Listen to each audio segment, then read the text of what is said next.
जो आज समास पढ़ेंगे। समास जो है बोर्ड एग्जाम के लिए काफी महत्वपूर्ण है। ऐसा समझिए कि नंबर पुराने वाले प्रश्न है और इसमें 6-7 नंबर का क्वेश्चन पूछा जाता है। कितने नंबर का? 6-7 नंबर का। अब बताइए 6 को पढ़ेंगे और 6-7 नंबर आएगा तो इससे बढ़ के क्या हो सकता है, नहीं ना। तो आइए जानिए समास किसे कहते हैं। समास किसे कहते हैं? दो शब्दों पदों के मेल से बने शब्द को क्या कहते हैं? समास। दो शब्दों पदों के मेल से बने नए सार्थक शब्द क्या कहलाता है? समास। समास कहलाता है। समास के कितने भेद होते हैं? 6। कितने भेद होते हैं? 6। देखिए कौन कौन होता है, सुनेंगे। द्वंद्व समास, द्विगु समास, अव्ययी भाव समास, तत्पुरुष समास, कर्मधारय समास और बहुव्रीहि समास। कितने भेद होते हैं? 6। पहला कौन है? द्विगु समास, दूसरा, द्विगु समास, तीसरा, अव्ययी भाव समास, चौथा, तत्पुरुष समास, पांचवा, कर्मधारय समास, छठा। बहुव्रीहि समास। चलिए इसको और हम एग्जाम्पल के माध्यम से जानेंगे। जैसे एग्जाम्पल तौर पर लेंगे हम गंगा जल। अब देखिए ये दो शब्दों से मिलकर बना है। कितने शब्दों से? 2 शब्दों से। गंगा और जल, गंगा और जल से मिलकर बना है। इसमें गंगा जो इसको हम पूर्व पद बोलेंगे। क्या बोलेंगे? पूर्व पद। और जल कौन है? उत्तर पद है। फिर उसको प्रथम पद बोलिए या दूसरा पद बोलिए, पहला पद बोलिए या दूसरा। ठीक। तो विग्रह क्या कहलाता है? शब्द को, यानी समास विग्रह किसे कहते हैं? शब्द को अलग अलग करना क्या कहलाता है? विग्रह। शब्द को अलग अलग करना। विग्रह। चलिए अब सबसे पहले हम द्वंद्व समास पढ़ेंगे। क्या पढ़ेंगे? द्वंद्व समास। द्वंद्व समास। तब तक परिभाषा मौखिक समझेंगे क्या होता है द्वंद्व समास। वह समास जिसका दोनों पद प्रधान होता है। वह समास जिसका दोनों पद प्रधान होता है उसे द्वंद्व समास कहते हैं। द्वंद्व समास किसे कहते हैं? वह समास जिसका दोनों पद प्रधान होता है उसे हम क्या कहते हैं? द्वंद्व समास। अगर आपसे हम पूछिए तो आपके घर का प्रधान कौन है तो क्या बताएंगे? बोलिए। माता पिता।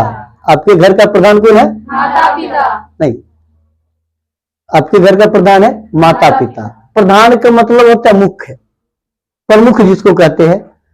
तो द्वंद्व समास का डिफिनेशन लिख लीजिए जल्दी, स्पीड में लिख लीजिए। वह समास जिसका दोनों पद प्रधान होता है। वह समास जिसका दोनों पद प्रधान होता है। लिखिए वह समास जिसका दोनों पद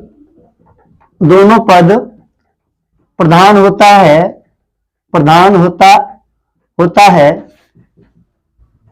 उसे द्वंद्व समास कहते हैं। उसे द्वंद्व समास कहते हैं। बोलिए तो वह समास जिसका दोनों पद प्रधान होता है उसे द्वंद्व समास कहते हैं। ठीक। अब देखिए इसका ट्रिक याद रखना है। क्या याद रखना है?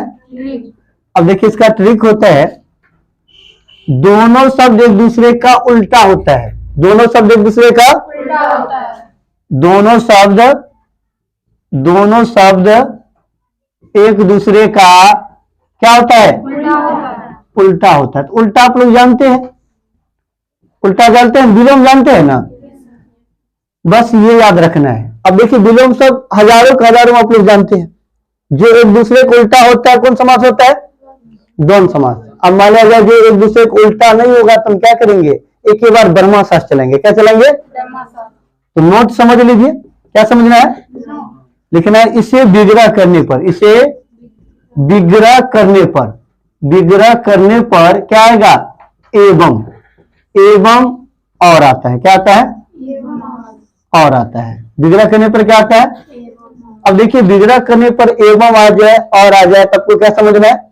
द्वंद्व समास है। क्या समझना है? चलिए एग्जाम्पल समझिए। जैसे कहेंगे रात दिन किस समास का उदाहरण है? कैसे? क्या बताना है? देखिए रात का उल्टा दिन होता है, दिन को उल्टा रात होता है। आपको क्या बताया है? जो एक दूसरे का उल्टा होगा कौन समास होगा? इसमें कोई दिक्कत? समझ गए ना। माता पिता किस समास का उदाहरण है? और एक चीज पता है, इस चिन्ह को क्या बोलते हैं? योजक चिन्ह। इस बीच वाले जो डैश दिया हुआ है इसको कौन चिन्ह बोलते हैं? योगक चिन्ह। अब देखिए माता का उल्टा पिता, पिता का उल्टा माता। उल्टा है, कौन समास हो जाएगा? द्वंद्व समास। पाप पुण्य, पाप पुण्य किस समास का उदाहरण है? द्वंद्व समास का। कैसे कहेंगे द्वंद्व समास है? पाप होता है, नहीं बोलना है ना। अब देखिए सुख का उल्टा क्या होता है? दुख। अब कहेंगे सुख दुख किस समास का उदाहरण है? द्वंद्व समास का। इसमें कोई दिक्कत? अगर यहीं पर आपको दे दे सुख शांति किस समास का उदाहरण है? अब देखिए सुख का उल्टा दुख होता है लेकिन यहाँ शांति है, लेकिन आपको बताएंगे जो उल्टा नहीं होगा ब्रह्माशस चलेंगे। क्या चलेंगे? तो विग्रह करेंगे ना, कहेंगे सुख और शांति, लिख सकते हैं ना? विग्रह करेंगे तो लिख सकते हैं सुख और शांति। सुख और शांति। और बीच में और आ जाएगा तो क्या कहेंगे? अरे और आ गया तो कहेंगे द्वंद्व समास ही है, इसमें कोई दिक्कत? अगला जानेंगे, अगला कौन समास है? दिग्गु समास। तब तक मौखिक परिभाषा सुनिए। दिग्गु समास क्या होता है? वह समास जिसका प्रथम पद संख्यावाचक होता है। क्या होता है? प्रथम पद संख्यावाचक। वह समास जिसका प्रथम पद संख्यावाचक होता है उसे दिग्गु समास कहते हैं। वह समास जिसका प्रथम पद संख्यावाचक होता है उसे द्विगु समास। दिग्गु। तो संख्या समझते हैं नंबर? परिभाषा लिखिए, वह समास जिसका प्रथम पद संख्यावाचक होता है। लिख लिए? बोलिए तो कोई दिग्गु समास किसे कहते बताइए? वह समास जिसका प्रथम पद संख्यावाचक होता है। वह समास जिसका प्रथम पद संख्यावाचक होता है उसे द्विगु समास कहते हैं। दिग्गु समास कहते हैं। चलिए परिभाषा लिखिए दिग्गु का जल्दी फास्ट में। वह समास जिसका प्रथम पद संख्यावाचक होता है। क्या होता है? संख्यावाचक होता है। संख्यावाचक होता है उसे दिग्गु समास कहते हैं। क्या कहते हैं? द्विगु समास। दिग्गु समास कहते हैं। इसमें ट्रिक में आपको क्या याद रखना है? इसमें ट्रिक में आपको याद रखना है कि प्रथम पद या पूर्व पद, क्या लिखेंगे? पूर्व पद क्या होता है? संख्यावाचक होता है। क्या होता है? संख्यावाचक। संख्यावाचक होता है। बस इतना बात आपको याद रखना है। जैसे समझिए, देखिए 26 जनवरी का पर्व जो है गणतंत्र दिवस हम लोग को नजदीक है और इसका एग्जाम्पल दे तो और उत्तम होगा। जैसे तिरंगा आप लोग देखे हैं, क्या रंग होता है तिरंगा में? तीन रंग। विग्रह करेंगे ना, 3 रंगों का समूह, 3 रंगों का समूह। अब 3 संख्या है और क्या बताया कि प्रथम पद में संख्या का बोध होता है, तो संख्या का बोध हो रहा है ना। Yes sir. इसी तरह आपसे पूछिए कि त्रिभुज किस समास का उदाहरण है? दिग्गु का। त्रिभुज में क्या भुजा होता है? तीन लिख सकते हैं 3 भुजाओं का समूह, 3 भुजाओं का समूह। इसमें कोई दिक्कत? 3 संख्या है। चौराहा देखें बस स्टैंड में, चौराहा किसको कहते हैं? जैसे देखिए कि मान लो ये बस स्टैंड है भगत सिंह, इधर से भी रास्ता आगे है, इधर से भी है, इधर से भी है, इधर से, इसको क्या कहते हैं? मिड पॉइंट को चौराहा। यानी इसका मतलब होता है 4 राहों का समूह, 4 राहों का समूह, 4 राहों का समूह। तो 4 संख्या है। 2 पहर जानते हैं क्या होता है? 1 पहर बराबर कितना घंटा? 3 घंटा। 3 घंटा बराबर, याद रखिए 3 घंटा बराबर क्या होता है? 1 पहर। या 2 पहर की बात होता है तो 6 घंटा जोड़िए ना, 2 पहरों का समय, 2 पहरों का समय। इसमें बताइए दिक्कत है ना? दिक्कत है, नोट कर लिए। चलिए तीसरा जानेंगे अव्ययी भाव समास। क्या जानेंगे? अव्ययी भाव समास। सबसे ज्यादा गलती इसी में होता है, ठीक से समझना है। अव्ययी भाव समास,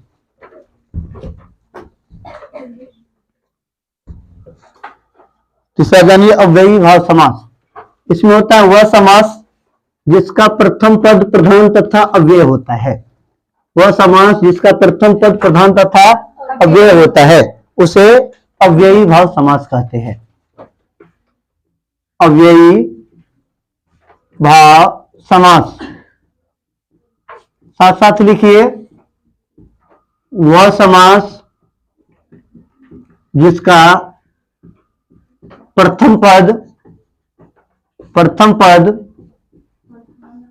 प्रधान तथा अव्यय होता है उसे अव्ययी भाव समास कहते हैं। समास कहते हैं। देखिए वह समास जिसका प्रथम पद क्या हो, प्रधान हो, अव्यय हो, उसे क्या कहते हैं, अव्ययी भाव समास। और सबसे पहले आपको जानना है अव्यय क्या होता है। क्या जानना है, अव्यय क्या होता है। देखिए अव्यय वह होता है जो अपना रूप नहीं बदलता है। सीधा सीधी बात याद रखेंगे, जितना सरल हो सके उतना सरल बात याद रखेंगे। जो अपना रूप नहीं बदलता है, जो अपना रूप नहीं बदलता है उसे अव्ययी भाव समास कहते हैं। अब देखिए इसका जोरदार ट्रिक है और इसको याद रखेंगे, जीवन में भी गलती हो सकता है। इसका ट्रिक देखिए, प्रथम पद छोटा और प्रधान होता है। क्या होता है, प्रथम पद छोटा और प्रधान होता है। क्या होता है, प्रथम पद छोटा और प्रधान या उपसर्ग होता है। क्या होता है, उपसर्ग से बना होता है या अव्यय होता है। क्या होता है, अव्यय होता है या कोई भी चीज या वस्तु बोल सकते हैं हम, कोई भी वस्तु बार बार आता है, बार बार आता है। इधर आप लोग उपसर्ग तो पढ़ लिए हैं, पढ़े हैं। उपसर्ग का डिफिनेशन समझ लीजिए पहले। वैसे शब्दांश जो किसी शब्द के शुरू में जुड़कर उसके अर्थ में परिवर्तन लाता है उसे उपसर्ग कहते हैं। वैसे मुख्यतः 3 प्रकार के होते हैं, हिंदी के उपसर्ग, संस्कृत के उपसर्ग और उर्दू के उपसर्ग। लेकिन ज्यादातर आपको हिंदी और संस्कृत के उपसर्ग ध्यान रखना है।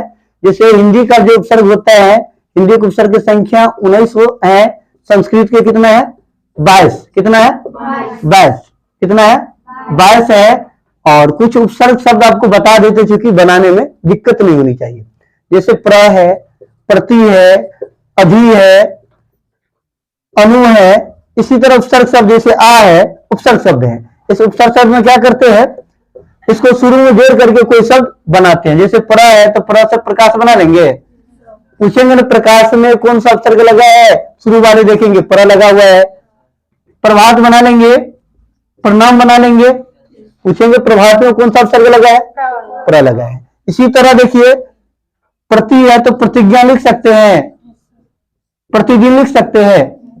आप लोग समझ गए उपसर्ग, ये आपको जानना जरूरी है इसमें, इसीलिए बता दिए। अब देखिए इसको समझेंगे और पहले तो मौखिक एग्जाम्पल ही कर देंगे। अब देखिए आपको समझना है सब एग्जाम्पल को। अब सबसे लास्ट बुला लिए हैं, कोई भी वस्तु बार बार आता है, यानी कुछ भी अगर बार बार आए तो कौन समास होगा।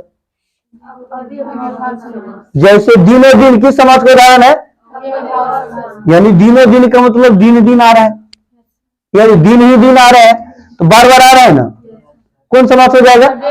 अगर कहेंगे हाथों हाथ, रातों रात, घरों घर, बेंचों बेंच। अगर इसी तरह अगर कोई भी वस्तु, इसी तरह कोई भी वस्तु अगर बार बार आए तो किस समास का उदाहरण होगा। यहाँ रटने की जरूरत है, समझना जरूरी है ना। नहीं बार बार कहते रटो मत, समझो नहीं, जलो मत, संघर्ष करो, इसमें कोई दिक्कत है। अब उपसर्ग वाला बात करेंगे हम।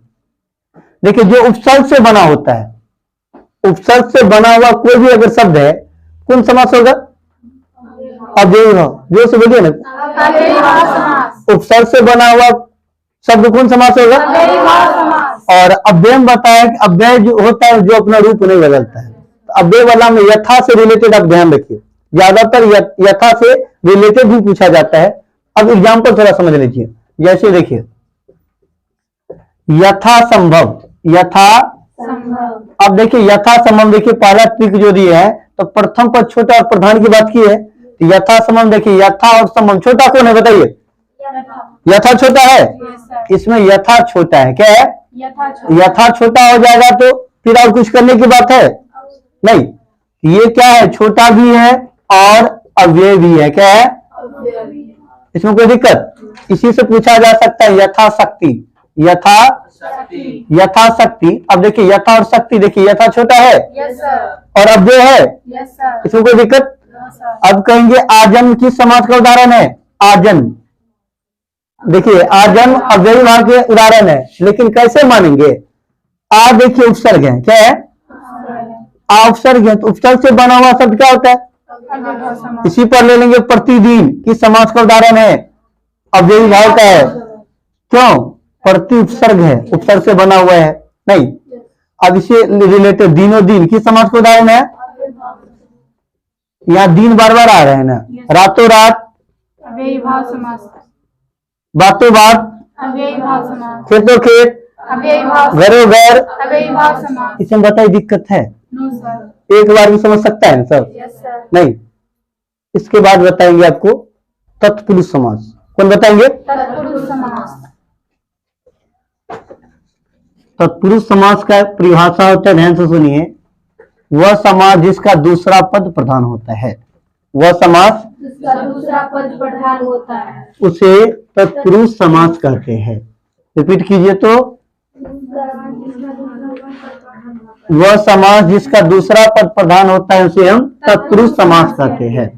वह समास जिसका दूसरा पद प्रधान होता है उसे तत्पुरुष समास कहते हैं। तत्पुरुष समास कहते हैं।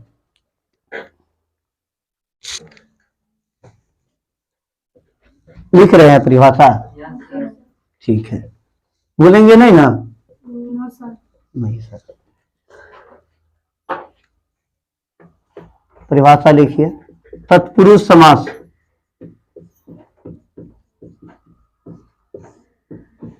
वह समास जिसका दूसरा पद प्रधान होता है उसे तत्पुरुष समास कहते हैं। वह समास जिसका दूसरा पद प्रधान होता है उसे तत्पुरुष समास कहते हैं। ये ध्यान रखना है, इसका ट्रिक याद रखना है कि दूसरा पद छोटा होता है और प्रधान होता है। कौन सा पद छोटा होता है? दूसरा पद, इसका होता है दूसरा पद छोटा और प्रधान। क्या होता है? इसका दूसरा पद छोटा और प्रधान, दूसरा पद छोटा और प्रधान, प्रधान। अब देखिए जिसका दूसरा पद छोटा हो जाएगा कौन समास हो जाएगा? तत्पुरुष समास, जिसका दूसरा पद छोटा हो जाएगा किस समास का उदाहरण होगा? तत्पुरुष समास, अब छोटा नहीं होगा तो क्या करेंगे? उसके लिए तो आपको व्यवस्था करना होगा ना। इसके लिए आपको नोट याद रखना है। तो कारक पढ़े होंगे, ध्यान रखना है कि इसे विग्रह करने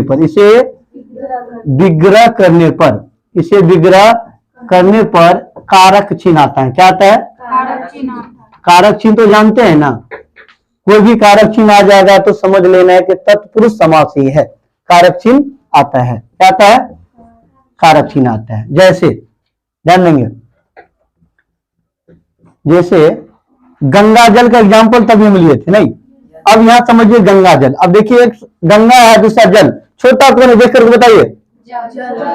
दूसरा पद छोटा हो रहा है, कौन समास होगा? तत्पुरुष समास, दूसरा पद छोटा है, यस सर, इसको विग्रह भी करके देखिए। गंगा का जल क्या हो जाएगा? गंगा का जल, गंगा का जल। अब देखिए जल का क्या है? कारक चिन्ह है, संबंध कारक है, होता है का के की। विग्रह करने के बाद अगर कोई भी कारक चिन्ह आ जाए कौन समास होगा? तत्पुरुष समास, इसमें कोई दिक्कत? नो सर, रसोई घर। अब देखिए एक पद है रसोई, दूसरा पद है घर। छोटा कौन है? घर, छोटा कौन है? घर, इसमें कोई दिक्कत? नो सर, रसोई के लिए विग्रह करेंगे तो क्या आ जाएगा? रसोई का घर, के लिए घर। क्या हो जाएगा? के लिए घर। होता है संप्रदान के लिए। क्या होता है? इसको लोप कर देंगे, रसोई घर बचेगा? केवल नहीं बचेगा। के लिए हटा देंगे तो क्या बचेगा? नहीं। विग्रह करने के बाद कोई भी कारक चिन्ह आ जाए कौन समास होगा? तत्पुरुष समास, अब देखिए स्वर्ग प्राप्ति। अब बताइए स्वर्ग किसको प्राप्ति होगा? जन्नत किनको मिलेंगे? जो कर्म करेंगे, हैं? बिना कर्म से यानी स्वर्ग जन्नत मिलता है।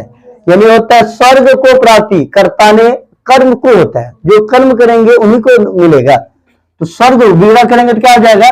स्वर्ग को प्राप्ति, स्वर्ग को प्राप्ति को कारक चिन्ह है। जैसे राजकुमार, राजकुमार, राजकुमार। अब देखिए दूसरा पद बड़ा है, हम बोले कि दूसरा पद छोटा होगा, ये काम तो इससे नहीं चलेगा, विग्रह कर देंगे। राजा का कुमार क्या हो जाएगा? राजा का कुमार। अब देखिए कारक चिन्ह का आ गया, रखने की जरूरत है, इतना आसान है। तो ये आप लोग जो है ना इसे डरते रहते हैं, डरना नहीं है, लड़ना है इसे। अब इसके बाद बताएंगे कर्मधारय समास। क्या बताएंगे? इसमें देखिए एक जबरदस्त ट्रिक है, विग्रह करने पर क्या आएगा ये ध्यान रखेंगे ज्यादातर। कर्मधारय समास में क्या ध्यान रखना है ट्रिक, विग्रह करने पर है जो और के समान आएगा। क्या आएगा? देखिए ये आपको ध्यान रखना, परिभाषा थोड़ा समझना है। परिभाषा केवल पूछा नहीं जाता है, क्या ध्यान रखना है, परिभाषा को समझना है और ये कुछ को ध्यान रखना है। विग्रह करने पर है जो के समान आता है। क्या आता है? चलिए पचमा समझ लीजिए, कर्मधारय समास भी जान लीजिए। कर्मधारय समास, कर्मधारय इसका परिभाषा होता है कि वह समास जिसका दूसरा पद प्रधान तथा विशेषण विशेष। क्या आता है? विशेषण विशेष उपमा उपमेय। क्या आता है? उपमा उपमेय आता है उसे कर्मधारय समास कहते हैं। कर्मधारय समास कहते हैं। अब देखिए आपको इसमें जानना क्या सब है, इसमें जानना है सबसे पहले आपको विशेषण। ध्यान दीजिए, इधर ध्यान दीजिए, विशेषण जानना है सबसे पहले, विशेष जानना है और आपको उपमा और उपमेय जानना जरूरी है। क्या जानना है? उपमेय जानना जरूरी है। अब देखिए इसको इन दोनों की तो एक एग्जाम्पल के माध्यम से जान लेंगे। जैसे विशेषण आप लोग पढ़ते हैं, जो संज्ञा सर्वनाम की विशेषता गुण अवगुण बतलाता है उसे क्या कहते हैं? और विशेष किसे कहते हैं? जिस संज्ञा सर्वनाम की विशेषता बतलाई जाती है, किसे कहते हैं? जिस संज्ञा सर्वनाम की विशेषता बतलाई जाती है उसे हम विशेष बोलते हैं। कोई दिक्कत? अब उपमा क्या होता है, उपमेय क्या होता है, जिस तरह से एक एग्जाम्पल समझ लीजिए, फिर यही एग्जाम्पल आपको देंगे। जैसे घनश्याम, घनश्याम। अब इसका विग्रह करेंगे, घन के समान श्याम, घन के समान श्याम, घन के समान श्याम। अब हमको बताइए घन किसका पर्यायवाची शब्द है? बादल का। तो अक्सर बादल काले होते हैं, उजले भी होते हैं, लेकिन अक्सर बादल काले होते हैं। तो यहां कह रहा है कि जिस तरह से बादल काले है, जिस तरह से, तो बादल के समान कौन काले हैं? अगर किसी वस्तु का, ध्यान दीजिए इधर, किसी वस्तु का या किसी भी चीज का हम एग्जाम्पल लेते हैं ना, उसको हम उपमा बोलते हैं। क्या बोलते हैं? उपमा। और वही एग्जाम्पल लेकर के किसी चीज से बराबरी, जिससे कंपेयर करेंगे, जिससे बराबरी करेंगे, जिससे समानता करेंगे, वह क्या कहलाएगा? उपमेय। इसमें कोई दिक्कत नहीं है? समझ गए हैं? इससे पहले ऐसे नहीं पढ़े थे? नहीं पढ़े थे।